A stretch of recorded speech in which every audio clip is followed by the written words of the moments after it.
All right, thank you for staying with us. This is the final part of Sports Tonight. It's a Thursday, and so we should be giving you some updates around basketball. Femi Adefeso, he's been talking football all day. It's time for us to go into his area of strength, which is basketball. Femi, a lot of basketball to talk about on the program tonight, a lot on the foreign scene, a lot on the domestic scene. But let's start with grassroots. Let's start with our updates on the Youth Alive. Yes, it's in week 8 now. Week 8. So if you've not been catching up, you are missing.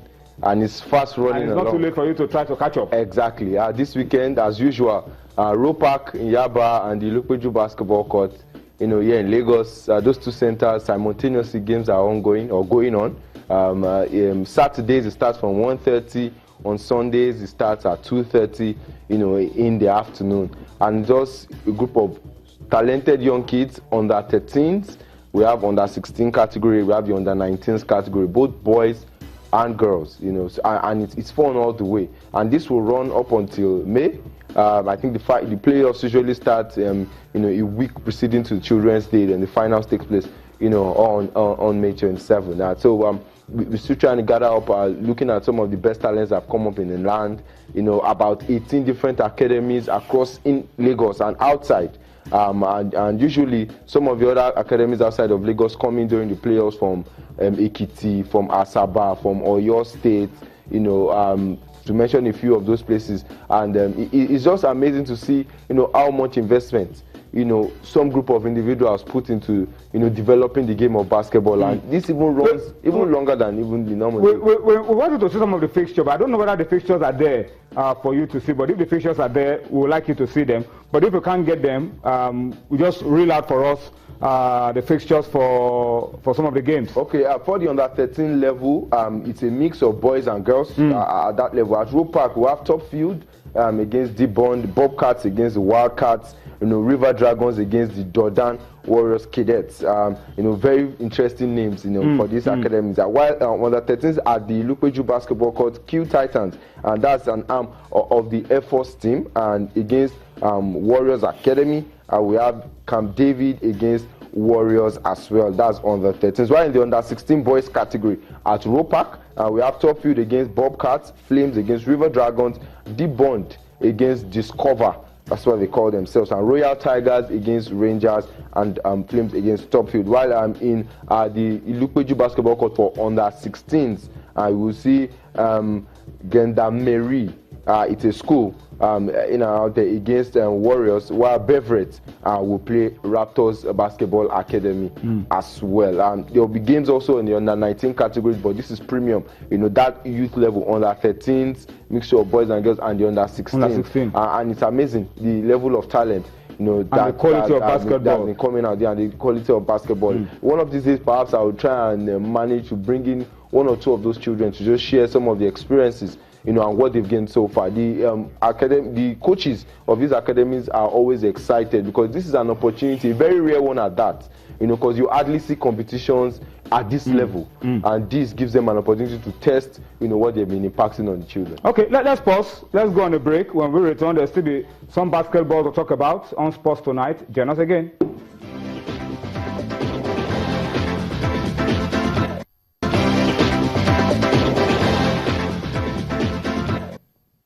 All right, thank you for staying with us, and time for us to just wrap things up with our discussions on grassroots. The Ivy League is starting this weekend, Femi, very quickly. Yes. Tell us about it. Yeah, the finals, the Akofa Ivy League. Very popular in Lagos, across private secondary schools. He's actually in his 19th year. Yeah. One of the first longest, and elite basketball running basketball grassroots competition in Lagos. Kudos to Mr. John Fanino, who has been putting his money where his mouth is, so to speak. So it will be taking place at the Avicenna College this weekend on Saturday, I think around 10 p.m. We have International School, Lagos, Air Force, I think Green Springs, also a lot of these private schools. A lot of all these private schools coming there to play basketball, and they also fight really good. You need to see how the competitiveness and the competitive drive, all these kids bring to the table at the end of the day. So by Saturday, the finals will be taking place. I know it's going to be more like a round-robin thing because 4 teams have already emerged, both for men and for women, and they play against themselves, and then whoever tops, the ladder, eventually becomes the champion of the Akofa Ivy League for 2017 for the men for the boys and the girls. All right, let's talk about the Nuga 3-on-3 championship. Yeah. He came with a lot of razzmatazz, and he actually lived up to the University of Lagos, EMA champions, of the Nuga 3-on-3 basketball championship, and Bayero University Kano, EMA champions of the women's category as well. He actually lived up to it. University of Lagos won the Southern Division because it was first played, zonally. We had the Northern Division and the Southern Division. University of Lagos won the Southern Division, and then they went up to, claim supremacy at the national level. So it still goes to show that University of Lagos is still a force to reckon with. And Bayero University, surprisingly, in the women's category, we never saw that coming, also dominating at that level. I like the fact that there's a void being filled. The Nuga Games forever hasn't taken place for a long time, but then you can keep the schools busy. Are going on, and I think we can take a cue from this. We don't have to have these games like an Olympics. Perhaps these games can be simple to organize. Nuga football championship, basketball, handball, volleyball at different times of the year. That's how the American collegiate system runs it.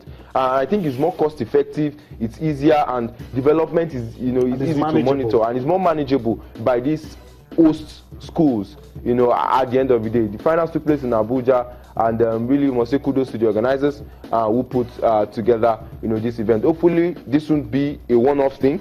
We'll see it replicate itself, especially when it comes to the 3-on-3 aspect of the game of basketball. All right, let's wrap it up, Yemi. Ume is in the news, the basketball guy leading his club Bologna to trophy in Italy. Yeah, an interesting one, leading his side to, it's also called the Serie A, just like the football, is good, a member of the... this is the equivalent of the football. When you win a Serie A title, that's what is happening here. A lot of Nigerian players playing their trade in Europe, doing well, and this is one of them, leading his team all the way to ending this one, and I'm happy for him, and hopefully... Good boost for us ahead of the Afro-Basket. The Italian Cup. The like the cup game. Yeah, it's like the cup game. But coincidentally, his team is leading the table. In the Serie A, Bologna, virtuous Bologna. So he might end up getting a double. I like the fact that he's winning, he's in good form, and hopefully he'll be able to replicate that in the summer when the Dick Tigers, come calling to, of course, for the Afro-Basketball Championship title in Congo, Brazzaville. All right, Femi, thank you so much for your time. Yemi, thank you as well. Always a pleasure. For your time on the show. And of course, I must say thank you to you for watching, and also tell you that tomorrow we have the last edition of Sports Tonight for the week. We'll see you then. Bye-bye now.